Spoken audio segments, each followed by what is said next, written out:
Us now, the situation in Vuwani, we did say that it was still a little bit volatile. What's it like, particularly for the campaigning for political parties?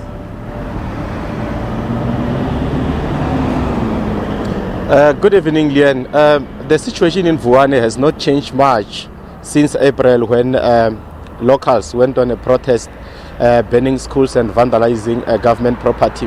As we speak now, schools are still closed. Shopping malls or shopping centers in the area are still closed as well. The situation has not changed much. You'll remember that majority of those who were protesting were arrested and they were released last week. But before we go there, let me indicate to you that the latest from Vuwani is that the application that was made by the chiefs into the Constitutional Court to have the decision of the demarcation board reversed has been dismissed this afternoon, meaning that the chiefs in that area have exhausted all their avenues. The application was dismissed at the High Court. They made an appeal at the Con Court. It has also been dismissed. So as we speak now, they have exhausted everything. But coming back to the situation, learning has stopped completely. It has come to a complete standstill. Learners from grade R up to grade 11 have not been attending classes since April. It's only matriculants. We have seen over 2,000 matriculants who were taken to 3 camps around the province. They started with their mid-year examinations. It is difficult now for any party to canvass votes in that part of the area because the locals are very clear. They are saying that if that decision is not reversed, they are not going to the polls.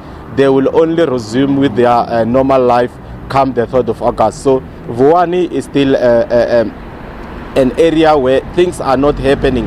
It's quiet. It's not business as usual.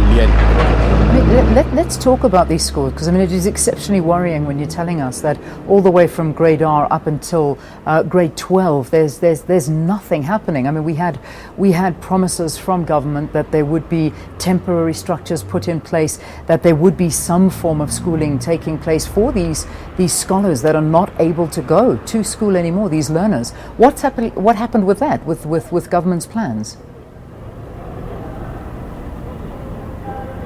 Look, government was very quick to intervene at Vuwani. You remember there was a ministerial task team that was on the ground from day one. What they indicated to the communities was that what they need to see happenings there is the resuming of schooling, teaching and learning. But that did not happen because parents did not release their kids to go to in school. There was a lot of intimidation. It is only matriculants who were catered for.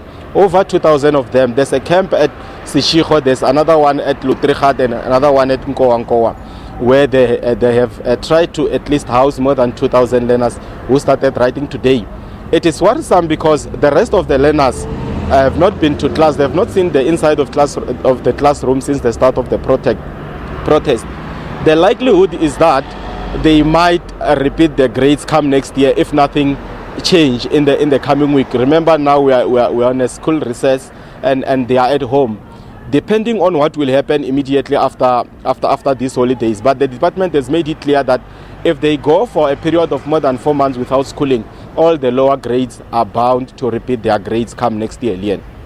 How unfair is that on the learners at this point? Mike Maringa, he's of course our reporter out there in Limpopo, and he's talking to us about the situation in Vuwani, and not much better than we last checked in with him.